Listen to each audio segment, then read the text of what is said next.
I don't know. I try to save them every Friday. I really try. My jokes are terrible.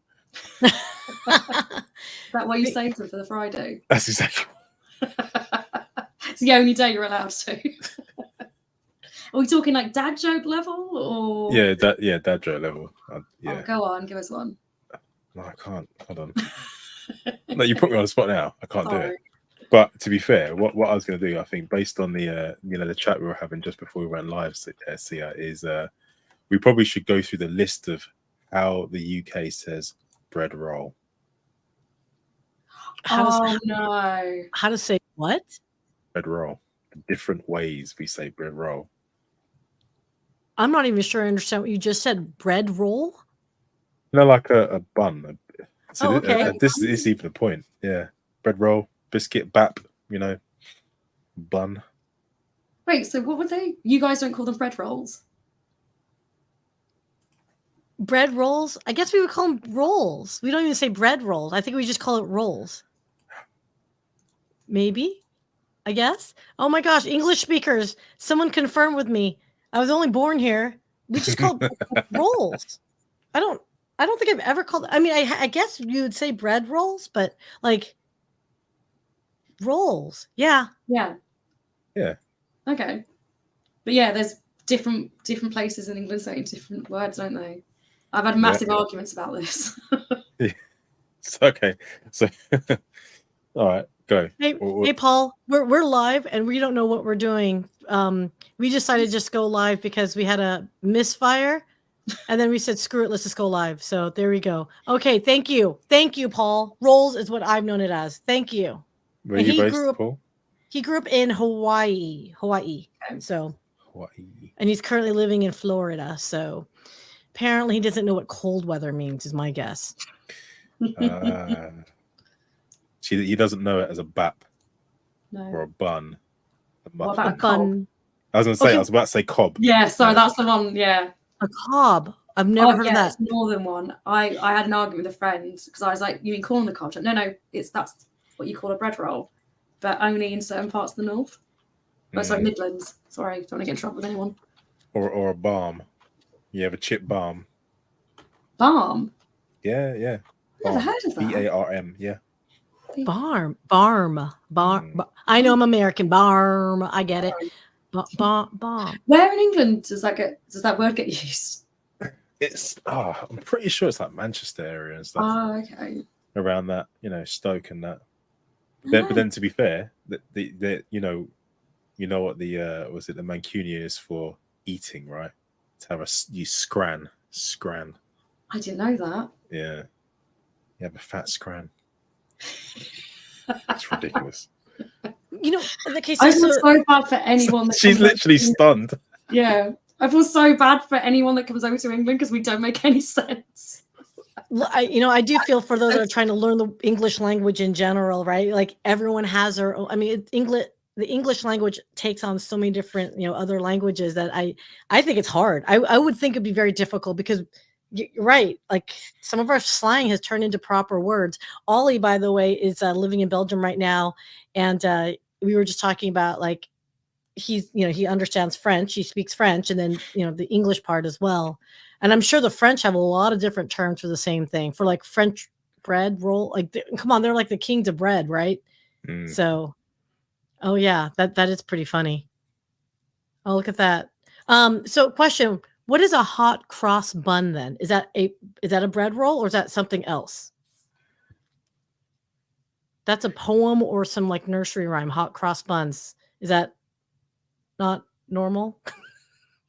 It's like a mix between, I think they consider it a tea cake, right? I think it's a mix between a cake and a roll.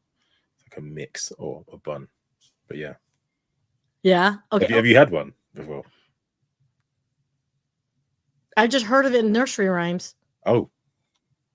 Yeah. But is it have like a glaze? Like it looks delicious, whatever. It sounds delicious. Yeah, I like them. They're different variations, but yeah, it's got like an egg wash on the top. Oh, okay. He says it's like a pastry, like a Danish, right? I wouldn't say so. Am I stumping you guys? No, I wouldn't. I'm trying to find American equivalents to it. Actually, do you know? Okay, tell you what. You know Cinnabon, right? Imagine the consistency of a Cinnabon without obviously the cinnamon, but a little bit heavier. Huh. That's Okay. that's probably what the consistency of a hot cross bun is. Okay. Interesting. All right. But it's Well, got you know, us raisins Americans, if and it doesn't have currants. 15 pounds of sugar in it, we don't know what it is. So yeah, I get it. Okay.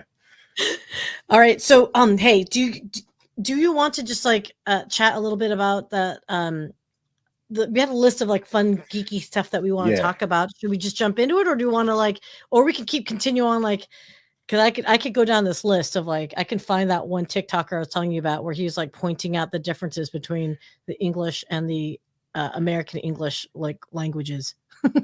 we definitely need. I think we definitely need that, because if we can get humbled on our use of the English language, I think that would be really interesting, right?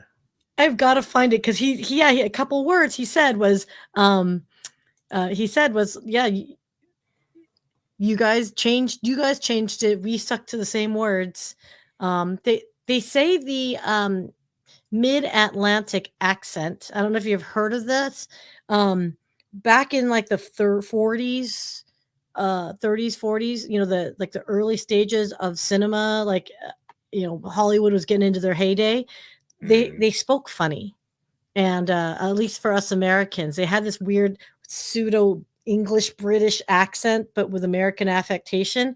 And apparently, linguistically speaking, they said that was closer to the Shakespearean accent than the current English accent, which I thought was really interesting. So I don't know if anyone wants to debate me on that. I'm just saying I just saw this a few times in certain studies from linguists talking about what did Shakespeare peoples sound like back in the day.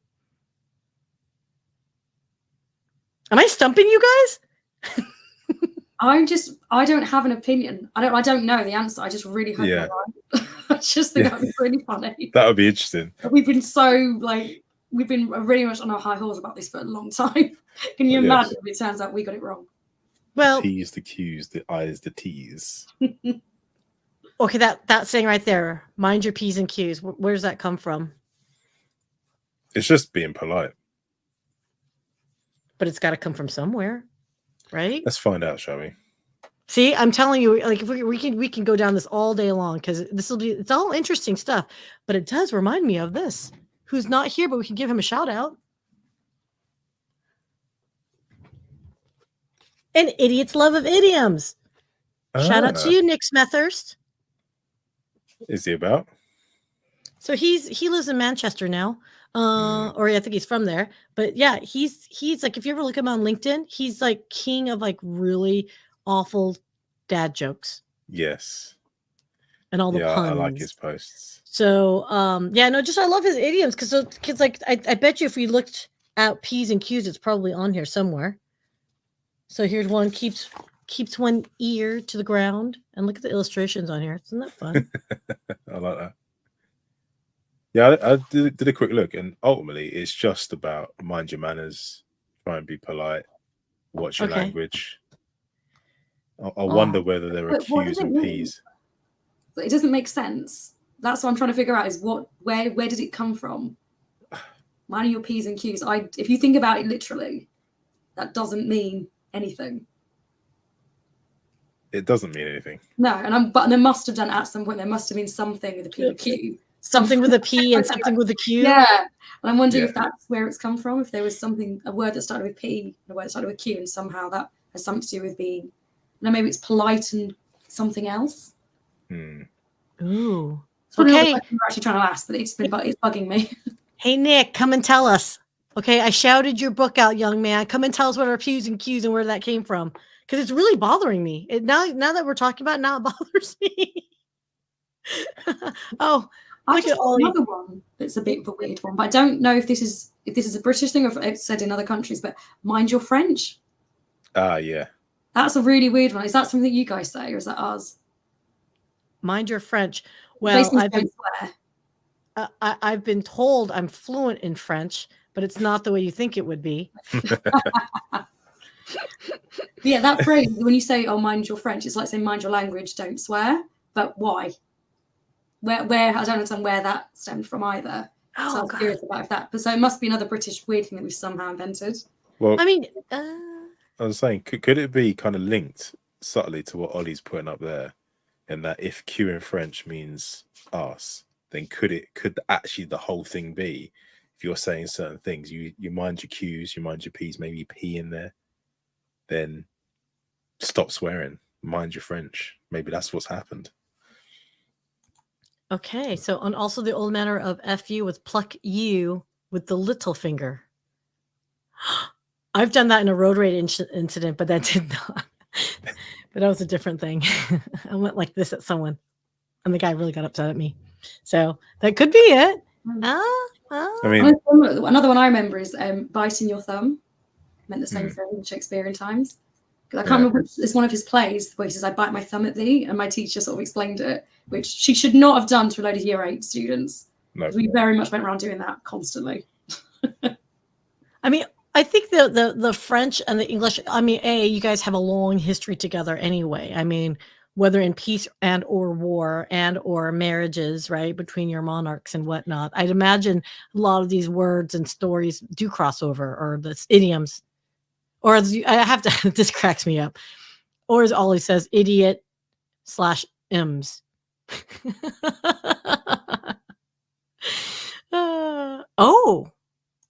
Oh, that's right. That's right. Oh, the little finger. Oh, that's right. They cut their finger so they couldn't do the arrow anymore. Was it like the forefinger, right? Could be.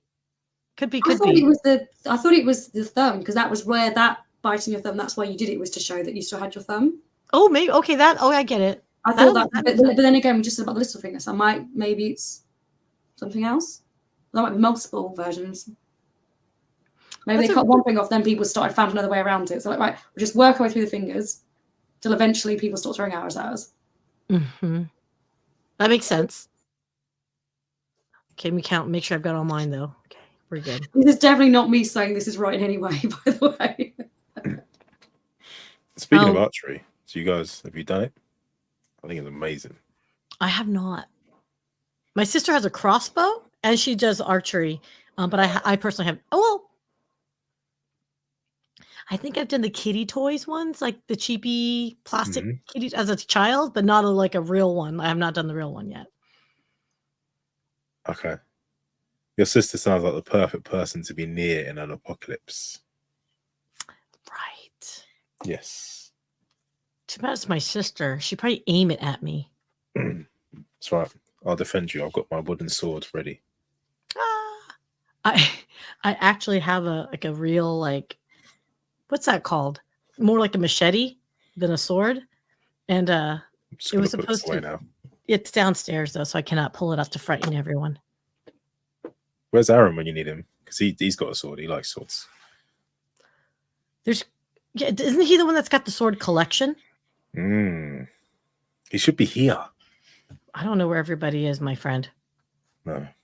All right, so okay, let's challenge each other to a geek question. One of which, because I really like this question you asked, and I have my thoughts on it. Can we just do number one? Do it. All right. So actually, I probably should can I copy and paste this? Yeah, I do. So everyone, the reason why we're doing this, you guys, it's kind of an impromptu, casual, let's talk about this. So we have a question on nerd versus geek. What is your definition of it? So what's the difference? Who would like to go first? I'll go, I guess. Yeah, go first. So, from my opinion, right, a nerd is someone generally not physically applicable in most general life. So they generally hide from the sun, right? They're generally quite weak, frail, extremely intelligent. And a geek can be quite similar, but they're highly obsessive over certain things, to the point where they are crazy subject matter expert on something, but they're not necessarily as frail as a specific nerd, for example. Even though you're probably thinking, well, hold on, they're overlapping. Yes, they very much do. That's just my thing there. Yeah, that was it. So if that's your definition, so then you would identify as a geek then? I would say more a geek. Yeah. Yeah. I think when I was growing up, I was definitely a nerd. Definitely. And you got hench and you became geek. Yeah, I got some good genetics on my shoulders. Yeah, I'm all right. Well, Alex, what about you? So I think it's to do with what you're obsessed with. Because I always identify as a nerd, and I was sort of thinking, why do I say that? Why don't I say geek? And I think because to me, nerd is more of like the techie, mathsy, sci-fi, like that kind of side of things. So that would be I think that's why what I would say, that geek would be more being obsessed with a particular thing, like anime, for instance. Whereas nerd would be more likely to be a little bit more introverted and obsessed with something that maybe would be more of a type of profession. But I don't know why. I don't know why I think that. It's just how I perceive it. I don't know if that makes sense. I like that actually, because it's like nerds are more interested in things and processes, right? Yeah. And the construction of things. Yeah. It's like if you're doing like, imagine someone like Alan Turing, or you would I would go nerd. That would be my I wouldn't think geek. But like you said, there is such an overlap that pretty much I do think there's got to be like a Venn diagram, isn't there? Right. There's Someone has done a Venn. It's a little bit like, oh, you can be one, you've always one, but not the other. I think it's gonna be something like that, like old drugs or medicine or whatever. It's gonna be one of those kind of things. Someone actually has created a Venn diagram of nerd, dork, and geek. What's a dork, actually? How do you define that? Okay. Oh. Isn't dork an Americanism? Is it an Americanism? I do not know. Excuse me. A dork. I consider myself more of a dork than a nerd or a geek. But okay, if we're gonna go with those definitions that you're talking about, let me just present this and share this because it is kind of funny to me. Because you guys don't use dork at all. That's not part of the British vernacular. We know of it, but yeah, I don't think I'd ever. Okay. Yeah. Have you heard it ever used over here? No. The only time I've ever heard it is in most American TV shows that we used to get shoveled down our throats until the UK actually decided to make something meaningful. Sorry. All right. So do you guys see this that I'm sharing? Nope. View tab, stop sharing. Share tab, this tab to StreamYard. Yes, I am. Oh, is it not sharing? Why is it not sharing? Oh, because I have to present it. Sorry, guys. I usually use Restream, so here we go. There we go. So here's a geek, nerd, and dork version. So they say, okay, there we go. So the nerd is like the middle of it all. And then there's stalker. I didn't see that. So Alex, you are basically the pinnacle. You're the master. No, I'm the stalker. Grace. Okay. Wait a second. So for those with higher IQs, you get all dorks, nerds, and geeks, but the obsessed, socially awkward nerd and dork. Oh, okay. I can kind of Venn diagram this a little bit better in my head. I see it. I love this. They had stalker though. That was pretty funny. Okay. Socially awkward and high IQ is a dork. Okay. I kind of like this one. Do you guys agree with the nerd being the apex out of all three circles? I don't know. I don't know. I suppose it makes sense. Yeah.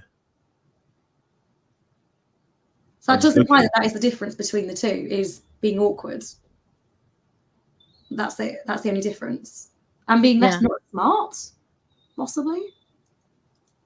Oh no, you're still smart. Yeah, the IQ is still there for all of them. It's just whether you're more socially. Yeah. Okay, fine. Okay. If you had to describe yourself then based on this Myers-Briggs chart, where do you think you lie?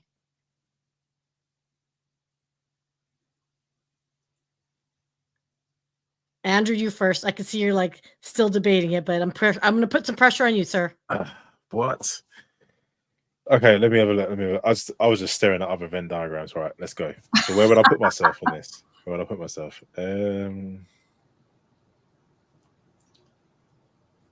I'd probably say I'm probably in the geek category, if I'm honest. I have a high obsessive personality. Okay. And I've been told I'm clever. But then at the same time, I could be a stalker. I don't know. Because I'm... What do you mean? Team stalker. Okay, well, here's the difference between your geek and stalker question. When you're at a Comic-Con, do you chase after the cosplayers, or do you just nod in agreement and say that was a good costume? But we're also chase. You say chase after, you mean as in go, oh my god, I need to get a photo, an autograph kind of thing, and get, or what are you saying here? I mean, if you saw a cosplayer walk by, would you immediately run up and be like, oh my god, I love you, whatever character you are, I've loved you since I was 5 years old, here's what I know all about it, I need a picture with you, and then you just like are by their side? Or is it more of you see them and you acknowledge it and you're like, yeah, it's like a head nod when you see them? If it was an awesome costume and they depicted it really well, I'd at least make an effort to speak to them and say, yo, that's pretty cool. And I'll say respect and I'll move on. It would be like a mix between the two. I wouldn't obsessively run up and go, well, unless it was Optimus Prime, it's a different story. It's a different story. If it was him, literally have my panties, right? But yeah, no. Okay. I'll probably do the cool nod. I'll be like, yeah. Okay. I think that would put you in the geek category, not stalker, sir. Just saying. Okay, fine. The stalkers are the ones that are like following the cosplayers. You know what I mean? They're like right by their side. That's stalking to me. But then what if you also, because I'm not going to turn up without being cosplayer myself. I'd be part of it, you know? So would you then want to stalk another cosplayer? Would you want to do that? You know? Well, if it's a complimentary player, yeah. I mean, you know what I mean? Like if it's like I could see it being like a, antagonist, protagonist like characters in a movie or whatever, anime or whatever. I could see you guys like saying, hey, let's collab. And it could be one person's like, yeah, no, stay away from me kind of vibe too, right? That's where geek or stalker. It's fair play. Okay. Alex, where do you think you fall on this? I'm trying to decide because I can be socially awkward. So nerd would make sense, but in certain situations I'm not. So yeah, I'm nerd/geek. I'm one of those two.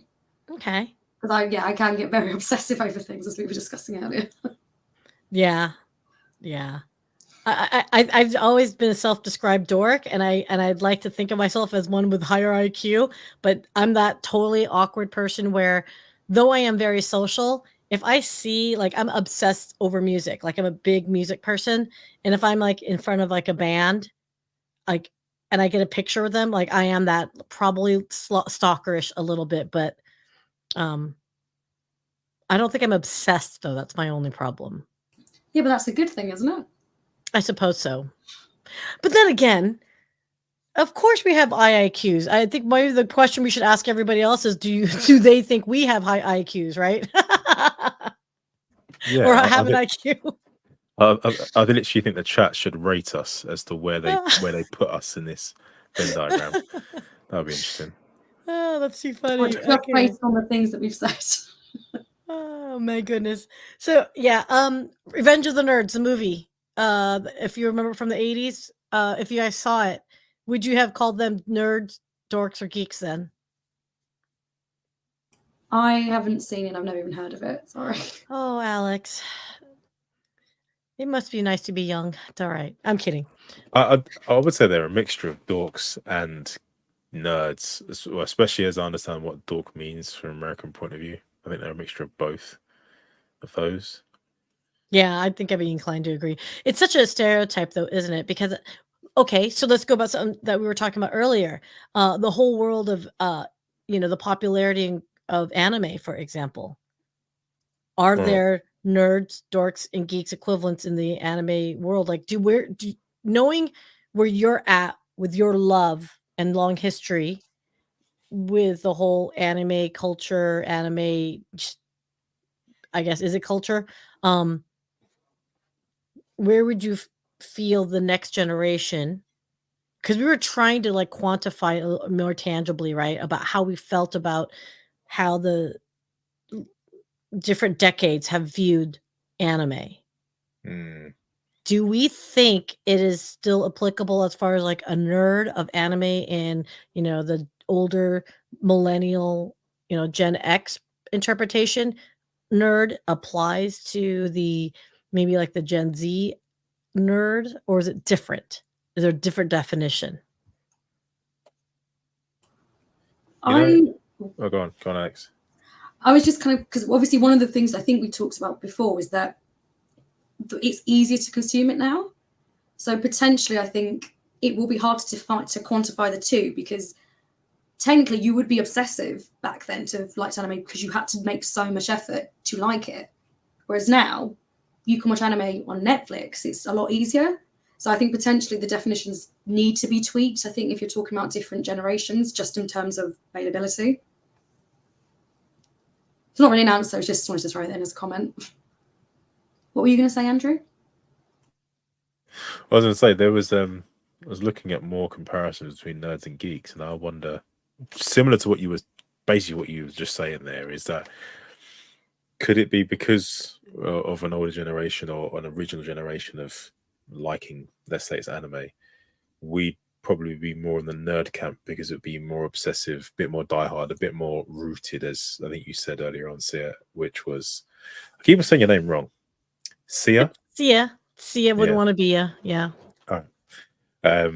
Your accents let a lot of things slide, and it sounds better when you guys say it anyway. Okay, fine. And then, yeah, so it's almost this thing of, oh no, it has to be this, and if you don't like it this way, then that's how it is.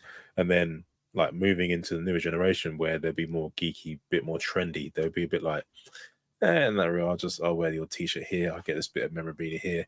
No idea what it means, but I like it because it's available, and my grandmother bought it for me, but she didn't even realize you even liked it. Do you know what I mean? So yeah, I'm kind of supporting what you're saying there. That's how I describe it. They're just new age geeks. We're nerds. I don't even think it's. I feel like for us it was that passion of nerd, geekiness about it, because it was so fresh and new at that time, right? Because it was coming out, you know, when we were coming up, right? Maybe I should say we selectively, but whatevs. I just feel like for them it's ubiquitous. I feel like it's the part of it. So there's no nerd, whatever. It's just part of that whole, you know, experience as a kids. I don't know. Did you guys have like Saturday morning cartoons growing up? Do you guys have that? Like, I feel like it's like equivalent of Saturday morning cartoons for them. Like for these kids, it's the same as any other. It's like, it's just part of, it's not something you had to seek out. You don't need to seek out anime anymore. The fact that here in the United States, they have like anime, like stores, so kids can get their, you know, these books from, you know, Japan, for example, or China, wherever these, you know, books are coming from. Like that never happened. That didn't exist when I was coming of age, right? Like they just go to the store and they can get it. Like that whole Assassination Classroom. Yeah. Like that, they can get that pretty much within a 10-mile radius from here, which would be unheard of in Texas.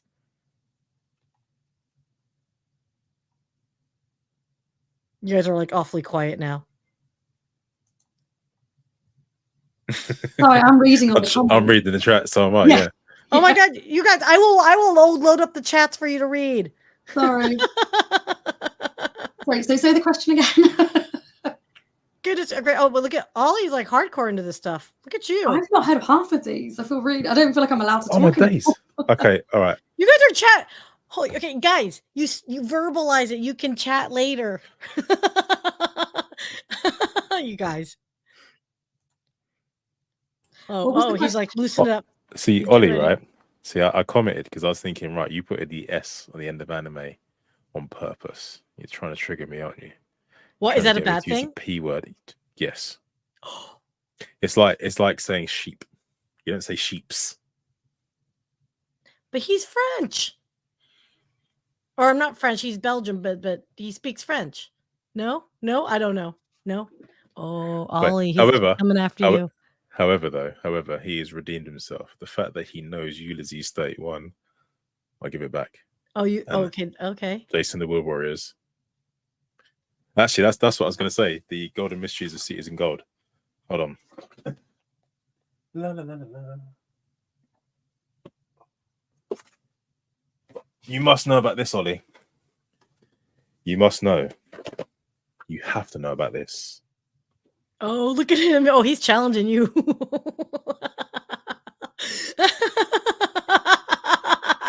Excuse me. I'll have you know that there is no anime that exists within Pixar's realm. Just so I'm going to put that there. But look, Galaxy, the Adventures of the Galaxy Rangers. You must know about this, Ollie. You must. Oh, I don't know. He's even seen Astro Boy. Yeah. And then who's Esteban Zia? What about the original Macross Saga? Oh, see that I think I've seen that. Look at you. Ooh. Wait. Oh, I don't have any good audio for that. What would it be?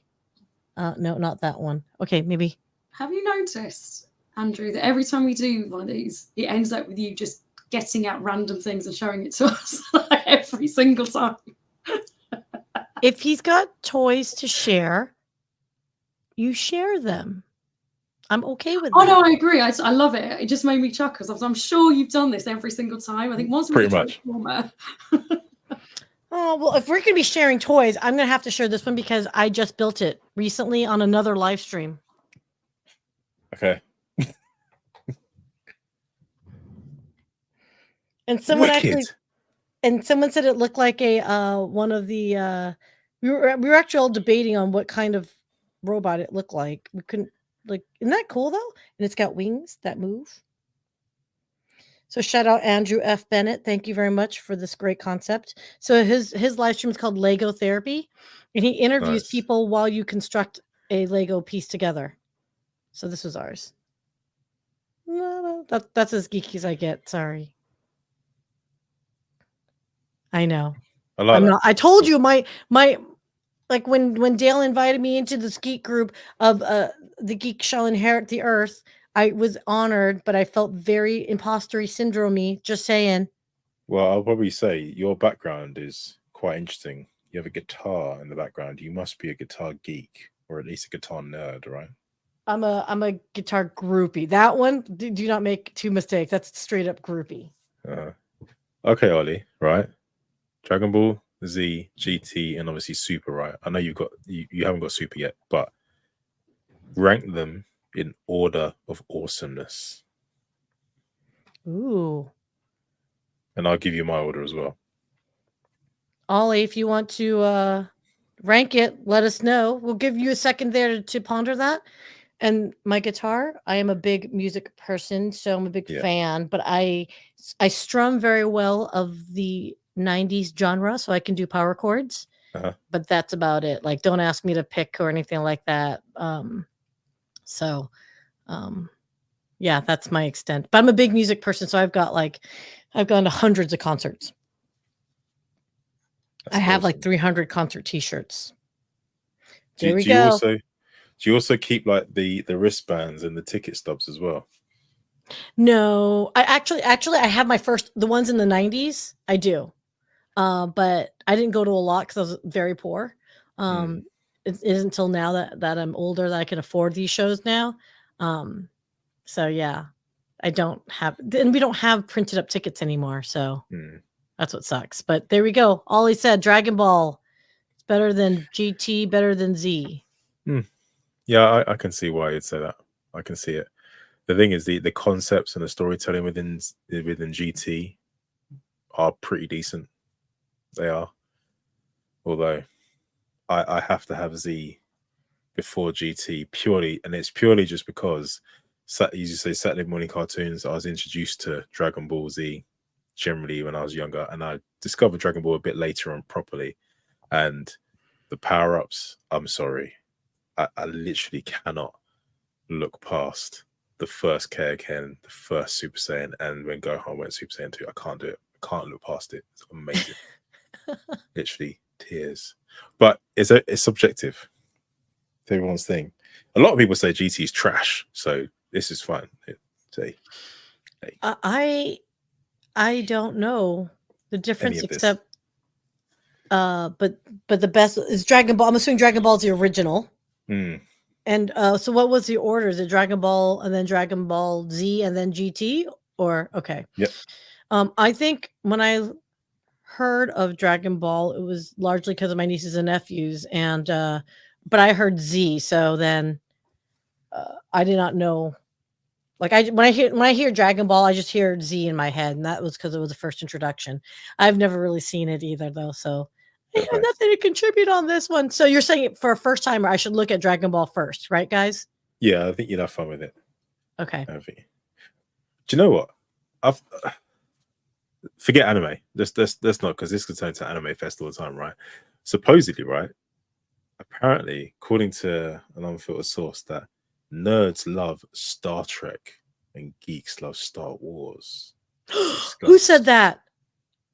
I'm not saying that they don't love the other one, interchangeably, but typically nerds are diehard Trekkies and geeks are Star Wars fans. Ooh, interesting. Okay, I'm a Trekkie. Yeah. I will prefer Star Trek over Star Wars, and because Star Wars is a soap opera. Yeah. Like, but Yeah, but Star Trek had like made you think, like really ponder some of these like episodes. I mean, come on. I mean, yeah, because it was like social commentary. Star Trek was. Well, although I just spoke like Yoda just there, but whatevs. Who's judging? No. And maybe because I have a picture with the Next Generation crew. I actually spent money to take a picture of them. I got everyone except for Patrick Stewart and Will Wheaton. I think I got everyone else. I'll be right back. I need to see this. Yes. I feel like you purposely asked that question because you knew my little face was going to light up as soon as you said Star Trek. Well, yes, and I was just sitting there reading off screen, but it's true. Like, yeah, but it's weird because, like I said, I identify as a nerd for some reason, but do prefer Trek more. So there must be some. I must be correct, but I'm just not sure why. Do you think it's just because Star Wars? You can be it's action, isn't it? Really? Yeah, and actually, you'll love this. Oh. You got. What do I love? What do I love? What do I love? No. Show us this, and I'll find it. All right. So this was at the Dallas I don't know if you can get the reflection of my. Here, I'll go this way. But there we were. So, we had Kathy Crosby, right? And yeah, there we were. And I got to tell you, Brent Spiner. Oh my gosh, I forgot all their names. I know the character names, but aren't they sweet? They were very nice. Everyone was extraordinary, and it was just funny because I don't know if you guys ever like have done the group, pay for pictures like this, but they tell you to walk up, smile, and leave. Right? They're like, don't talk to them. And I didn't. Of course, me being the dork that I am, I stood up in front of them, almost like an orchestra, and I was like. I just looked at every one of them. I go, I just want you to know I love you all. And it was just hilarious because, oh my gosh, Marina Sirtis, I think that's her name. She was so cute because she just goes, aren't you the cute one? And I'm like, yay, thank you.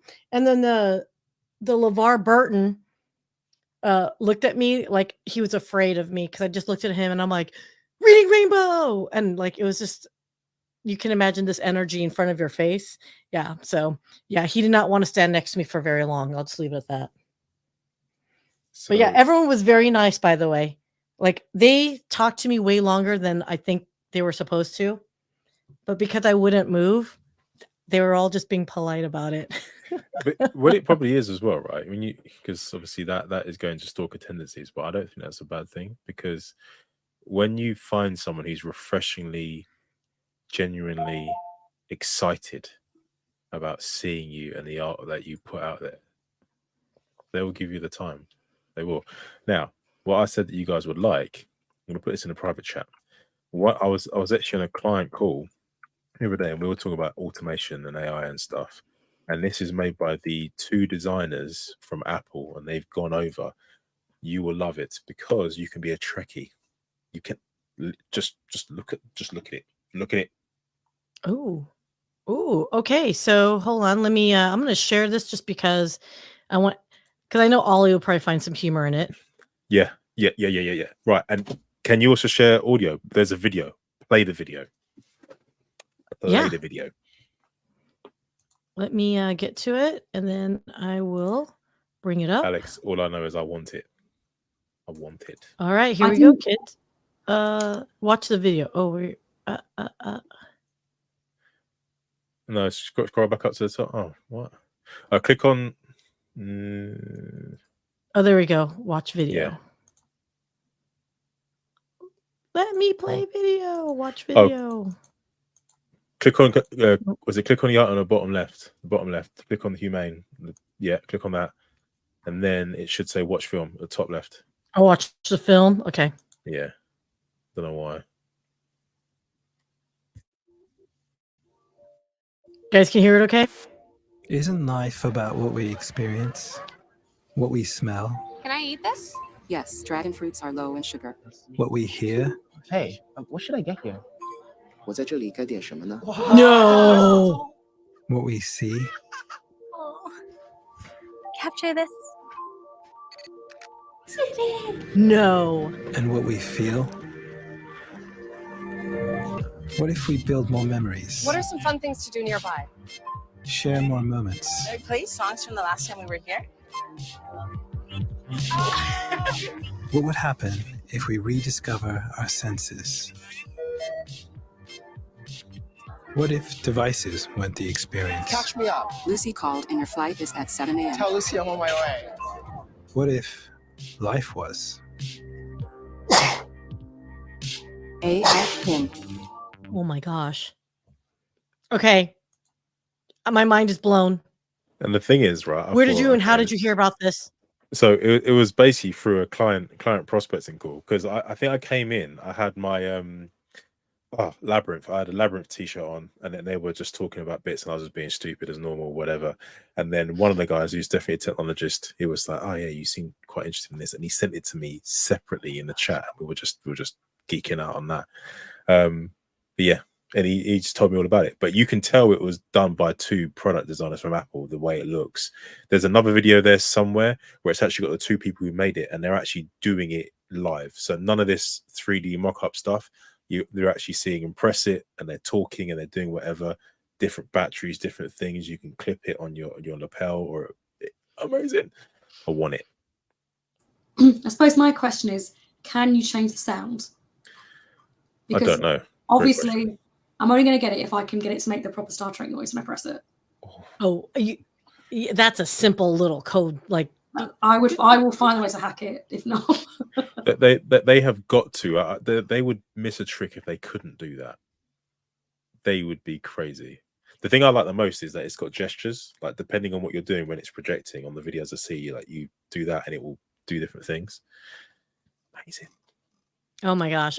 Okay, look, I like the idea and the concept of it, but again, it just goes back to I still don't want to be tracked everywhere I go. I get it. My cell phone's doing it. I get it, you guys. It's like yet another reminder of like how much our future is so like we are all going to be, we want to just embed this stuff while we're at it. Like, you know what I mean? Like we're not that far away from truly. I know there's some people testing and all that stuff, but I mean, at what point are we openly choosing to lose that sense of humanity within ourselves? Why can't we just function as ourselves? Like take a picture of this for my memories. It's like, well, you just naturally remember it. Like, I don't know, like as humans would. I don't know about you, but whenever you go to different events and whatever, I hardly ever have my phone out. Like I find it crazy. We're like this. yeah, I'm enjoying it. You're like, Oh, at concerts. what are we doing? That's I one mean, of my biggest pet peeves. I think when I went to see Adele, or was it Ed Sheeran, one of the two, and they said, "Oh, there was a song," and they were like, "Right, put your camera light on and then do that," and it made an effect. I was like, sick. But other than that, what are you doing? What are you doing? Like, no. Yeah. Okay, so my girlfriend actually argued because she's constantly on the phone, she's constantly talking to people. I find that maybe 10 years ago that would be, I could see if you're like in contact with people all the time, but like now I feel like people switch from talking to each other to texting each other. And then if that's the case, could you see where you can text by just mentally thinking of what you want to say and then having that translate? Do you think that's possible? Probably. Yeah, not now, but I could see it being a thing one day, maybe. I know. But I mean, that will say, though, I actually don't think that's a bad thing. I mean, the general population, yes, but for someone who, say, has a disability that prevents them from being able to speak or something like that, I can see there being a lot of benefits to something like that. So that's kind of why I'm hoping we get to that stage. But yeah, just for a general, just out of sheer laziness, then no, that is stupid. I mean, okay, so obviously, what is it? Locked in syndrome. I mean, 100%. I could see where, same thing that happened with Hawking, right? Stephen Hawking. Yes, I can see that use case. But and man, that's where I'd assume, that's where I'd like to believe that technology would be created for. But I think you are right that potentially is going in the direction that it would just get made for people to be lazy and for some reason for that to. But I don't know. But that's such an intrusive thing. I don't think there's any way that you could create that technology without it being very, like, essentially embedded in you. Yeah. So I would assume that it's the sort of thing that would only get used in a kind of medical situation like that. Yeah, I mean, I'm assuming you guys watch Black Mirror, right? Not watched that yet. Oh, I my watched gosh. the first 2 episodes and it made me so sad that I refused to watch the rest of it. Oh. Okay, I get you, Alex, 100%. It's one of those shows that makes you think. It's literally a mind, you know what? Yeah. What was it? What did you say, Ollie? Mind few? Like it's a woo. It makes you, for me, like I can't watch it like people like Netflix and chill like all night. And like I actually can only watch one episode like maybe every month because I keep thinking about the episodes. That's what it is. It really makes you think. So if you like Star Trek over Star Wars, you probably would like Black Mirror, but it is close to home. It is scary how close to home it is because it's possible. Yeah, wasn't there? I keep on hearing that there was an episode where it pretty much was probably 6 degrees for where we are at the moment, where everyone is just addicted to this. That's all there is, and their life is controlled by our digital devices. Is that about right? Yeah, I mean, there's a few episodes that deal with that. Oh, Yeah. Yeah, there's one where episode it's sort of covered in that right at the end as well. I'm sorry, say that again. Sorry, so like I said, I've only seen the first 2 episodes. I'm going to call it the pig episode. Oh, you saw the pig episode? Okay, yeah, That's what I mean. That's the one I saw that made me go, no, never again. Yeah. In case you're going to watch it, Andrew, I won't spoil it. But basically, yeah, for anyone that's seen it will know what I'm talking about. Towards the end, there's a reveal that's linked to that. It's not the whole point of the episode, but I do remember there's a horrible realization. It's to do with this idea that we're so obsessed with technology that something gets completely overlooked. Okay. Yeah, and so I feel like that's kind of a theme throughout the whole show, I'd imagine. Even if it's not a direct focus, I think they always try to put that idea in that to make us question how much we are using technology. Mm-hmm. Yeah. I mean, okay, it's the one I like, and it has and I'll say it, I don't care. I have a wee crush on Domhnall Gleeson, okay? I'm just saying it, put it out there right now.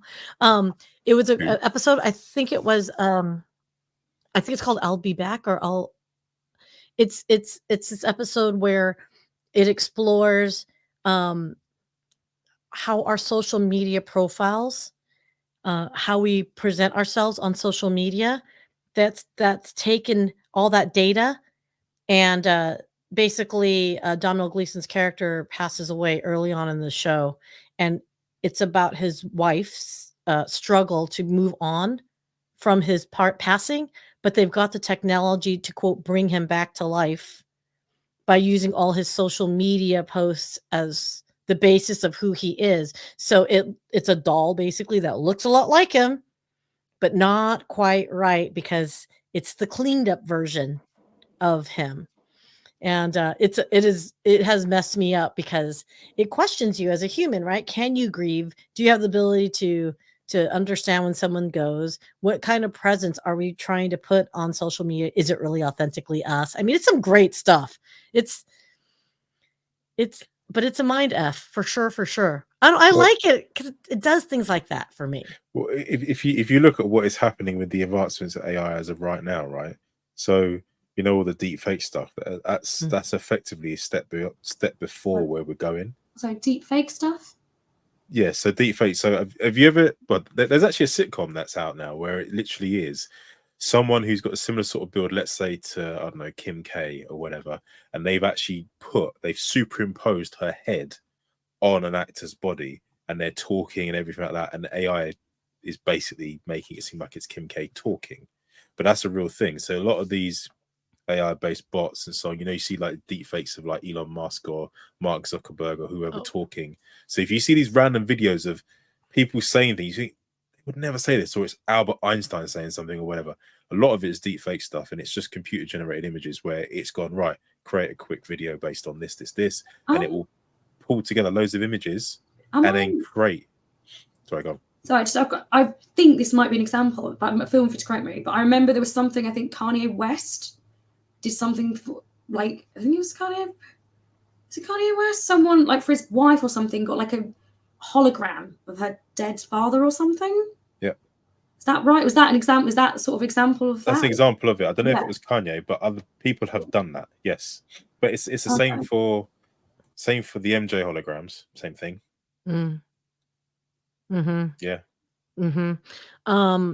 Yeah. No, and that's actually one of the reasons why the whole there's a lot of concern in the Hollywood industry, right? Actors, their IP, right? Their likenesses.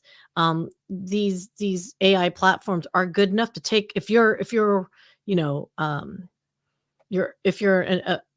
a long tenured actor, actress, they've got all your facial feature actions, eyeballs that AI could deepfake you. And I think that's a big problem because, okay, at that point, if technology has ability to get you to make Kim Kardashian look like a real actor for cheap and not have to pay Kim Kardashian, like, wouldn't you go down that route? And or if I'm Kim Kardashian, is like, fine, use my likeness, pay me for it.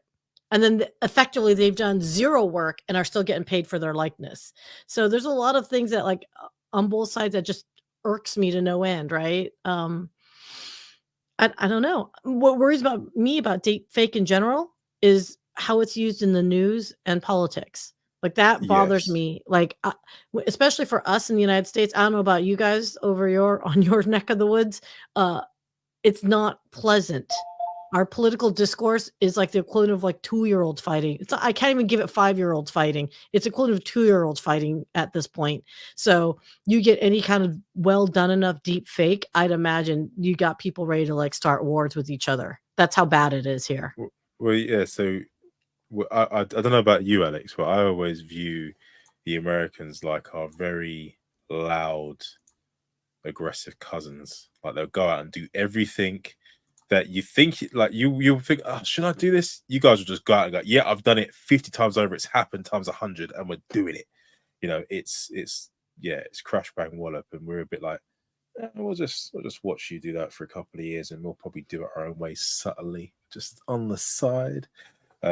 So our political landscape isn't as tit for tat. It is tit for tat, but it's very subtle. It's very, like using the word peasant and stuff, that we insult each other all the time, but it's not as aggressive and as obvious as your political landscape. I've just put something in the chat, actually, the private chat, about a Morgan Freeman deepfake. This one's a bit old, Alex. It's like over 2 years old, but this one was just purely made, just tons of images that Morgan Freeman's face. Oh, okay. I can share this for only a couple seconds because I am streaming to YouTube. I might get Oh no, don't copyrighted. bother. I wouldn't do But that then. I wouldn't. oh no, I don't. I can always remove it. It's not a big deal. But since we're on a live stream, I can play a couple seconds of it though. Yeah.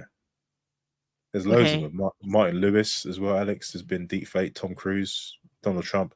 A lot of the Trump Oh, that videos one. that Yeah, that exist one's good. are deepfakes. A lot of them that exist out there that are him saying stupidness. Unless he's in a different story, but there are some that are like, what? Obama as well?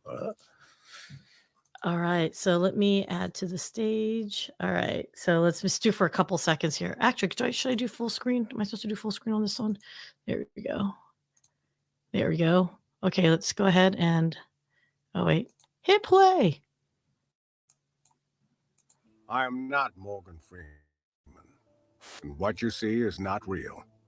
Well, at least in contemporary terms, it is not. What if I were to tell you that I am not even a human being? Would you believe me? What is your perception of reality? All right. So only because I understand the context of this, I could say this doesn't look like him. Like there's enough image. It's just the way they were moving it still seems cartoony to me. Yeah, but that's only because let me take this chat off. That's only because I know that you told me that. Yeah, and this was quite an old one, and also for me, it's out of sync. But yeah, it's horrible. I mean, it looks good. It just almost looks too good, I guess. They need to add more imperfections in the image, I think. But to be this good already, and there's no regulations on this right now, like I'm concerned. This is a big problem. I think that for those that are technically savvy, this is Wild West. And we don't know the intentions of all these people who have all this money that can create this type of stuff. Yeah, I mean, we can get real philosophical on this, but man alive, deepfake is no BS, man. That's for sure. Well, the interesting thing, even though this probably speaks a lot to what in the hell have I been searching, right? But deepfake started, as I've understood, based in the adult industry. And no, I didn't search any of it. But sometimes, you know when the what was that? What was that thing? That actress, famous actress, she did Hunger Games. What's her name? Kristen Stewart? No, that's Twilight. Oh no, Lawrence, Jennifer Lawrence. Yes. Yeah, and then there was loads of images and stuff released, and then there was this big phenomenon of people's phones being hacked and whatever, right? And then I think not long after that, then there were talks about pretty much all different celebrities and stuff having different various adult tapes, and then people having to do DMCA strikes, all this stuff. And it turns out a lot of it was just deep fake imagery, deep fake videos that were being released and people were only able to find out because they were like, no, I know that adult actress's star or actor's star body, but with somebody else's head on it, right? It started out in the adult entertainment industry, and it's worked its way. It's crazy. Alex, it looks like you're about to say. I was just sighing because had to sigh. No, I'm just taking it all in. I'm like, yeah, because I was actually thinking that. Weirdly enough, before you said it, there was part of my brain that was like, I feel like there's going to be some link. There's going to be some link, but I wasn't aware that was where it started, though. That's still, yeah. Well, that's the first time I heard of it. I don't know if that's where it started. No, it would make sense that this is what humanity does. I don't know if you've seen The Good Place. Oh, everyone keeps telling me to watch The Good Place. So look, guys, the whole streaming concept, from when the internet first emerged, the adult industry was the driver to create the technology to enable, video transfer quicker. So it was definitely the adult industry that originated a lot of the streaming capabilities that we have today. So, where there's a human will, we know there's a way. Yeah. Oh yeah. That's right. With Bruce Willis not being able to have all his cognitive faculties anymore. Michael Schumacher. Oh my gosh. I'm shocked he's still alive. Like I thought his accident was that bad. I'm impressed they kept him alive. Or he's been alive for that long. So that technology would be fantastic for that use case, wouldn't it? Just to kind of find out what his quality of life. Well, his quality of life is, but just what he's thinking, how to communicate with his family. It's just crazy, right? Oh, that would be intriguing. So, okay, guys, we are at the top of the hour. This was a lot of fun. I like riffing with you guys. It's like got to be 9 o'clock your time now, right? 10 o'clock? Yeah. Oh, I'm sorry for keeping you up late. What time is it where you are? It's 3 o'clock, turning to 3. Okay. So I'm 7 hours behind you guys. I'm in Central Standard Time, not Eastern. Yeah, we could talk about our size, the size of our, like, have you looked at the size of Texas? I think the UK could very much comfortably fit inside Texas. I'm going to Google that. I was about to do that. Oh, it's actually a top search term. How many times does the UK fit inside? And it said Texas 2.8 times. There you go. 2.8 times bigger than the United Kingdom. We're ginormous.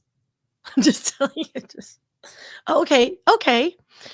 What? So the distance from Dallas to Houston is just about just slightly short of the distance of London to Newcastle, maybe. It's just short of it. If I'm looking at this map properly. Maybe add another 30 minutes.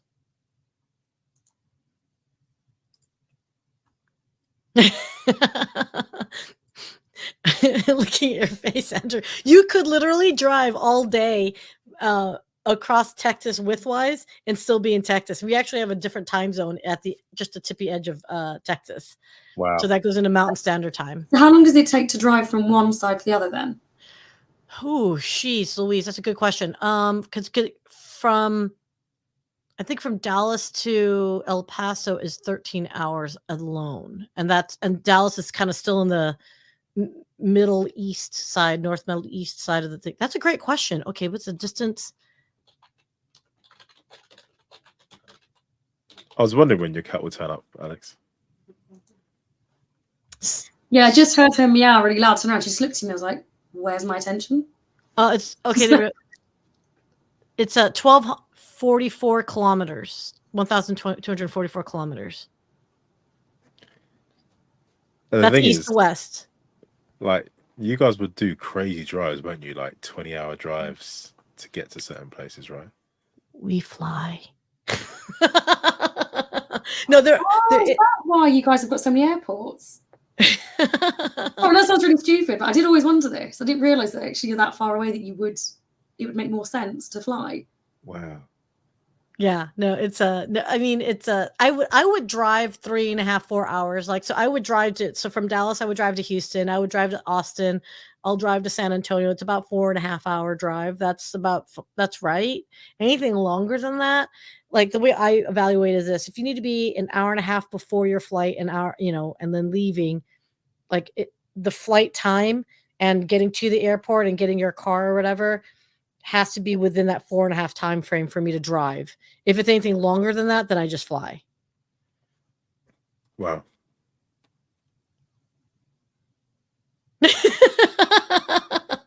So when we were when we had our little trip to England for the first time, we were in London, and then we took the train up to Newcastle because I thought it'd be fun for us because we'd never been, just to take the train and just see the country, as we go northbound. You know what I mean?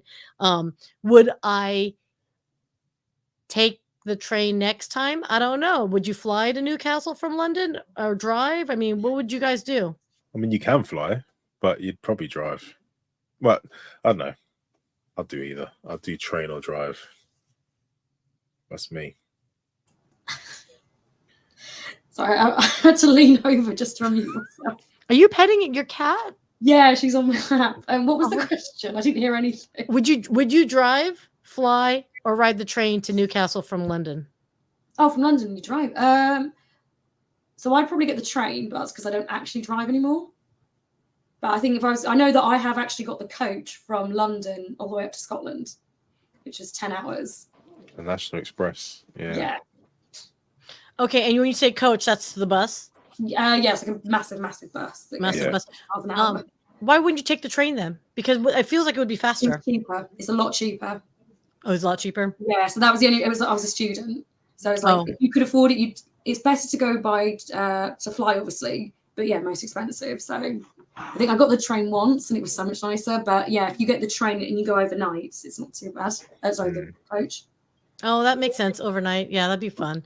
I will say this, though. When on the ride up, we saw some like old like ruins. That's something you don't see every day here in the United States, right? So I will say you guys have a lot of history, and it's really cool to see like these like old, I don't know if they were castles or if they're old, like there were big buildings made out of stone. I don't know if they're castles or not, but it was really quite cool and lovely. So, hey man, if you guys can help me out with my if I can convince the boyfriend to like for us to go to a Newcastle game, I would love any advisement from anybody. Okay. On what? I guess the things around it, right? What things to do as well as just going to the game. No, actually, I'm thinking pure logistically. Like, where do you guys recommend we stay? Like, because I actually have done so much history research anyway. Because I have a when I got into my boyfriend's genealogy, I'm just a history person, so I started researching all the wonderful little things. So history wise, like there's all these different sites I already want to go to. I just don't know like physically, like, no, you want to be in this neighborhood versus that neighborhood, or check out this pub versus whatever. I want the cool kids places recommendations. I've never actually been to Newcastle, so I can't give any advice. What about you, Andrew? Have you ever been? I've been like once, but I have no idea like the best or cool places. Like for me, whenever I go anywhere, I always look at like TripAdvisor or different places and just kind of see what the ratings are. And that's kind of it, and figure it out from there. Yeah, I get nervous with TripAdvisor at times because I just feel like it could be like, pay your friends to say nice things versus what's really good. See, what would be great is if you, well, this is the reason why you asked the question in the first place, but if you found someone who you trusted that was local that can go, do you know what? This, like exactly as you said, this area is not that bad. Or if you, whilst you're here, go check this out. That would be the one to do. Didn't you say he had family here, or his ancestors are from here? His ancestors, and he still has family up there. They're like, obviously, his line of the family left in 1900, on at least on mom's side in that area. In that area, I maybe let me try this more time. One line left in 1900. I'm sure he's got aunts and uncles, great, just that kind. There's a lot in Gateshead, I think it's called, in the area. Gates of Durham, I think is a two. Like they're like right next to each other. So there's quite a bit actually, but again, they're like distant. Okay. I know, it's crazy. I keep telling him, yeah. It wouldn't surprise me if, depends if you want to download it, like on TikTok or Instagram, there will be people that would be like, right, if you want to visit Newcastle, this would be to do. And you just keep on, you see so many, and eventually you go, okay, I've heard this is pretty good so many times. I'm going to go there now. That's probably the one to do. What if you just made a LinkedIn post and just sort of got people to share it until eventually, right? Okay, that implies Newcastle people and you're right, this is what I recommend.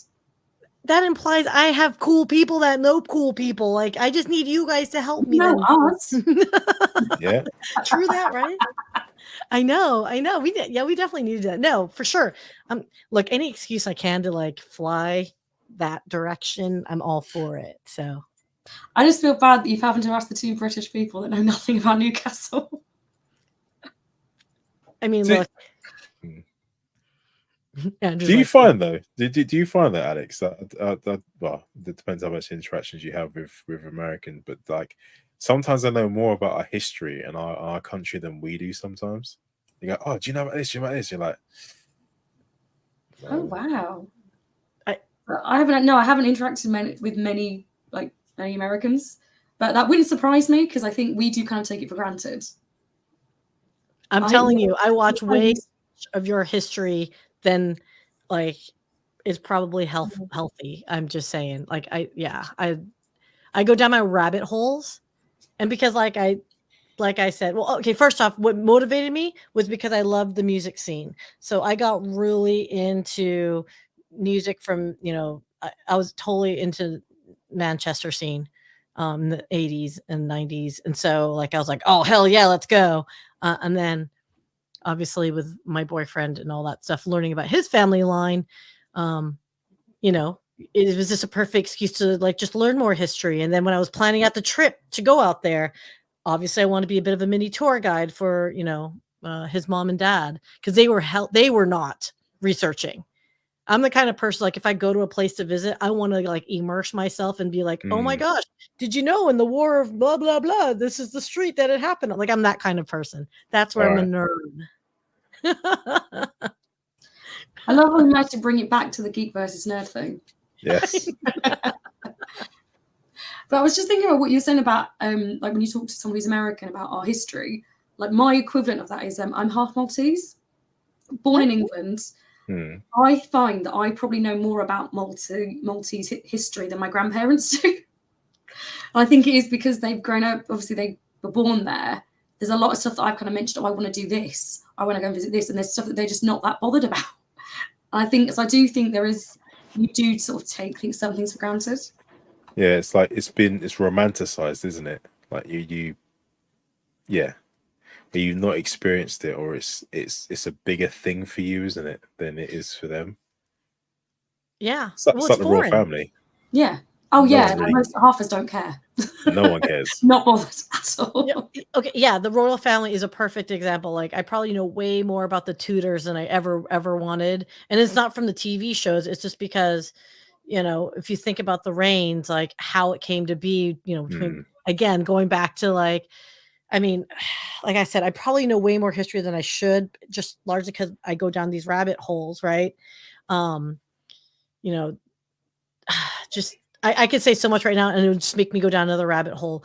I will say this: the idea of, I think when you go to another culture's like country, and you research about their history, it does have a romanticism about it because it's so foreign to you, right? So for Americans, we don't have the royal family. We don't really have a class system as you guys have it defined. We definitely have classes, if you will, but it's not a societal thing where you couldn't cross over kind of thing. Americans have you're poor, middle class, and rich, and you kind of can be fluid across it.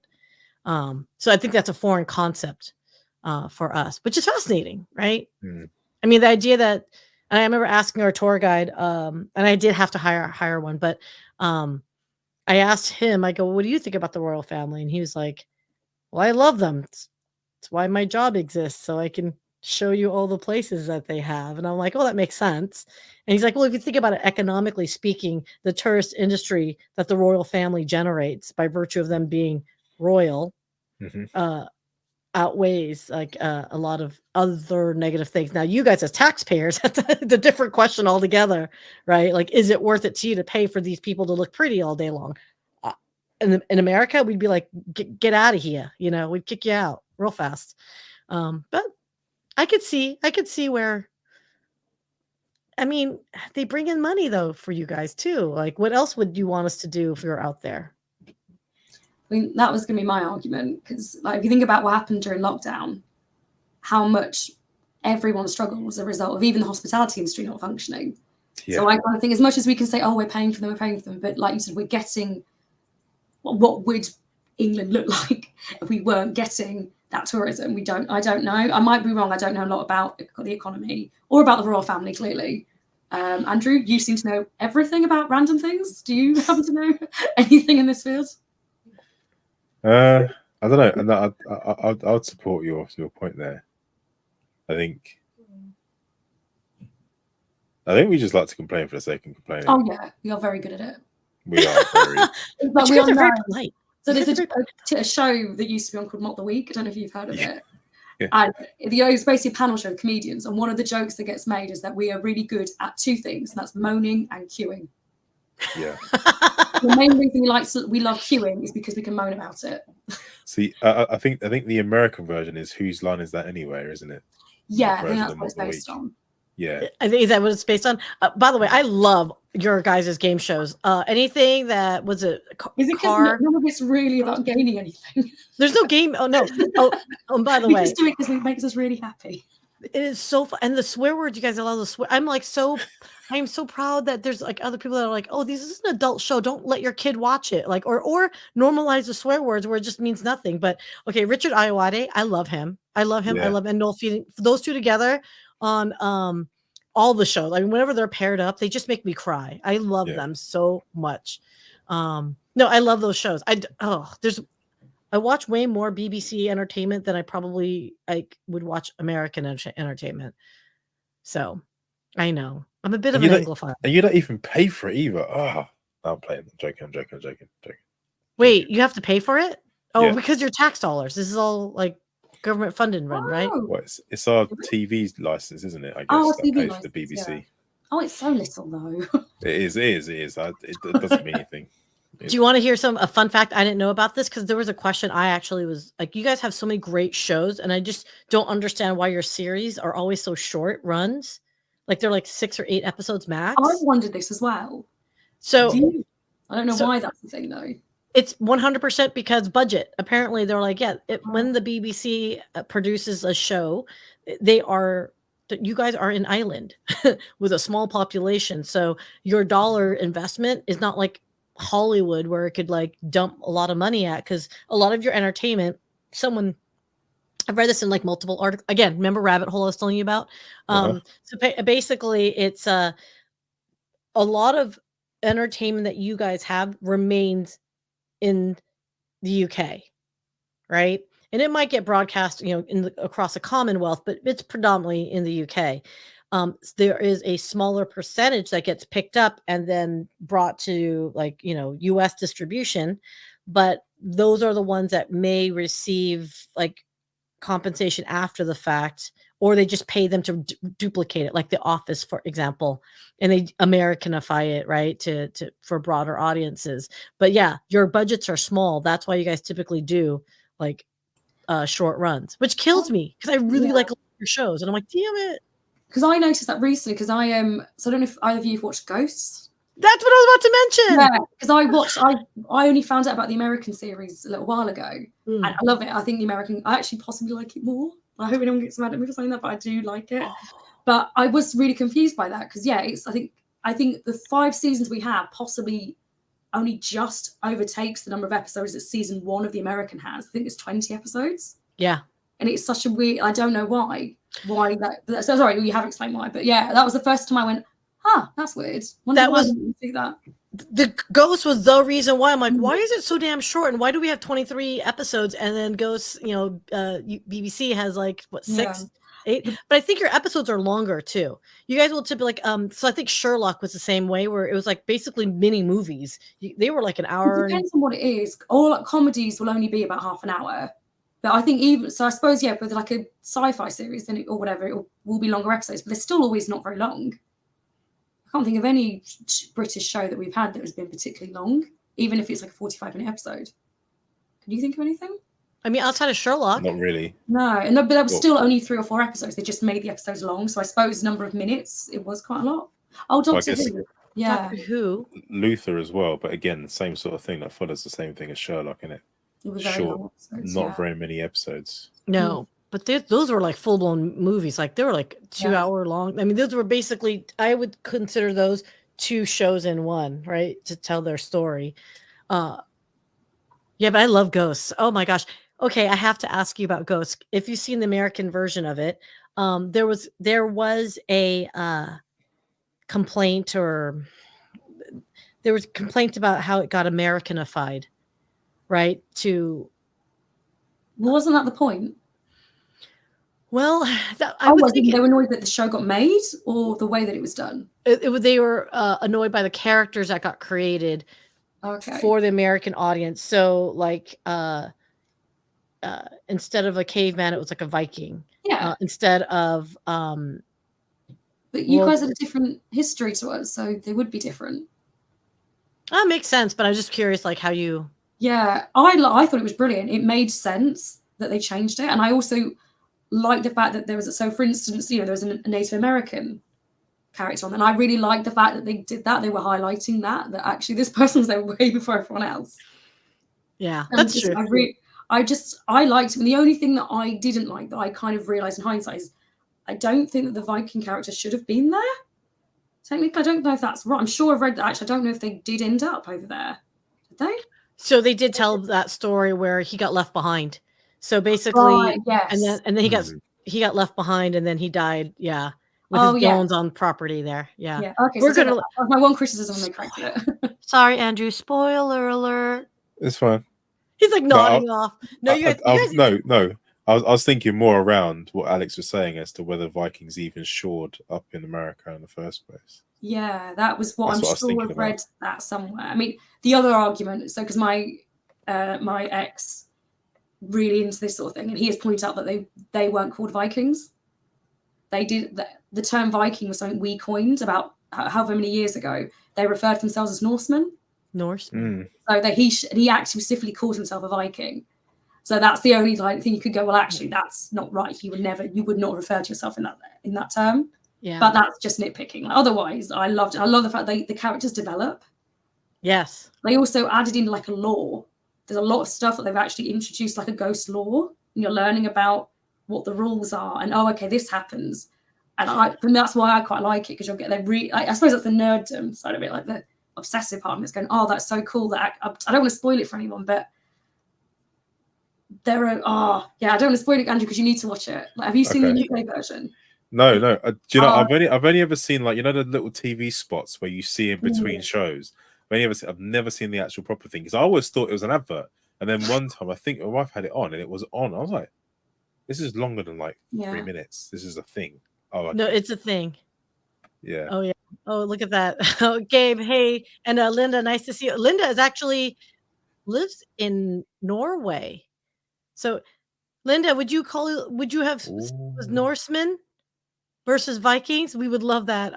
You probably haven't seen the American Ghost, honey, but just let me know. Am I wrong? Like, I could be. I was told this. This could be. You're not wrong. Actually, I'm looking it up. Oh, it's Nordman. Okay. Yeah. See, there you go. And then, hey, Gabe, thank you for supporting Norseman back into vogue.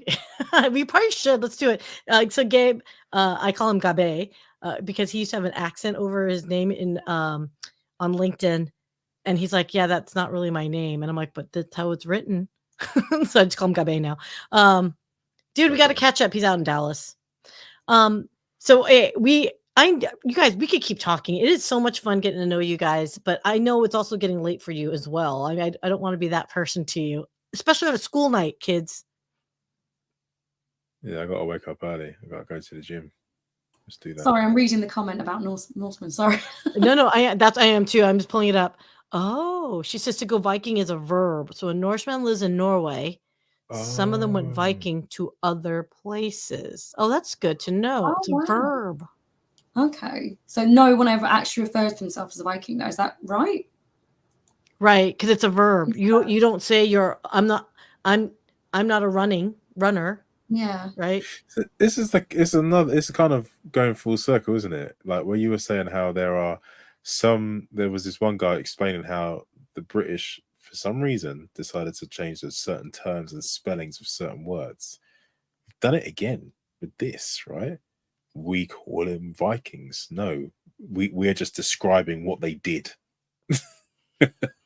Yeah. To us. No, that's amazing. It's what makes sense, right? And then if everyone collectively says, "Okay, we'll use that word," that's what it is. Oh, I'm going to go Viking. I'm going to start saying this whenever I go out exploring at the market. Can we all start doing that? Can we all add that as an interest on LinkedIn? Yeah, to go Viking. Oh my gosh, how cool would we be? Hashtag Viking. I'm going Viking at the flea market.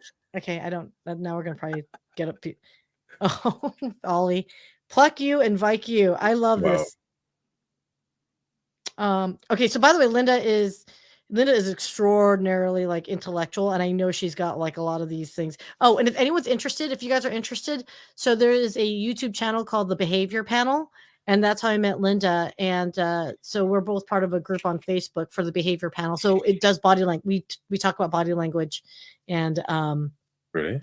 and reading, and yeah. So if you check out The Behavior Panel on YouTube, the 4 main guys, they're amazing. They're all body panel experts, interrogators, and all that stuff. And they give us pointers about either celebrities or court cases, and you get to see like if they see deception or recognize if someone's like, like for quite frankly, it seems like we see a lot of narcissists. So we're like, oh, there we go. I've seen a few of these videos before. They're brilliant. Oh. And then, there's Erin. Shout out Erin. She's also a part of the group of that. And then Ollie actually also attended. Oh, yes. Also, shout out, yes, Linda, because I know she's an admin. Applied behavior research. So Chase Hughes does a lot of neuro like science behind a lot of the studies around behavior, which is really hella cool. But these sounds like Facebook groups that we need to join.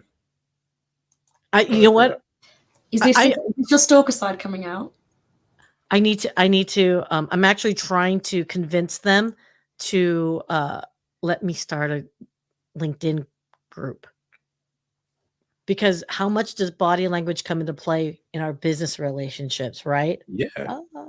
I know. Hey, no pressure, Mark, because I know you're on LinkedIn, and Scott. All right. So yeah, on YouTube, The Behavior Panel. Gabe, check them out, my friend. And that's a lot of narcissists. Oh my God, stop it, Ollie. Narcissists. Killing me, guy. I love Ollie. We just met like a few months ago, or like a month ago. I love him. He's awesome. So shout out to you, Ollie. And I love he just started his own live stream like 2 weeks ago, I think it was. So good for you, sir. Why do pirates get their hooks, by the way? Why? From secondhand stores. No, I should have asked myself, why am I asking you this? That's a good one. Have you waited like 2 hours to make that joke? I was just thinking, when can I insert? I thought about it almost straight away. But yeah. I apologize. Hold on, I'm a little delayed. All right, there you go. Yes. What are you using a Stream Deck? Rodecaster. Nice. Yes. So I'm so bad. I'm like not one of those things. I really should change up these sounds. These are like the default sounds. Yeah. Little applause here. Oh, and then for you.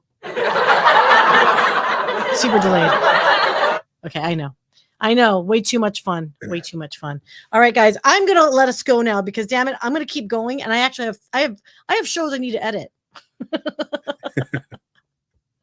You guys are awesome. Hey, should we all say collectively we love you, Dale, and hope you're okay? He still hasn't responded, you guys. No, he hasn't. I hope he doesn't have like a fire like he's dealing with. That would suck. We should do this again. Yeah. Let's do this then for sure. Just let me know when, and let's do it. And Linda and Erin and Gabe and Ollie and Raquel, thank you so much for joining, you guys. Really appreciate you. I know this was like a totally unplanned thing, and we decided to just have a little bit of fun. So thank you, you guys. And we promise next time we'll be a little bit more organized. Oh, and Paul. Forgot about Paul. Thank you so much, you guys. All right. See ya. See ya. Bye.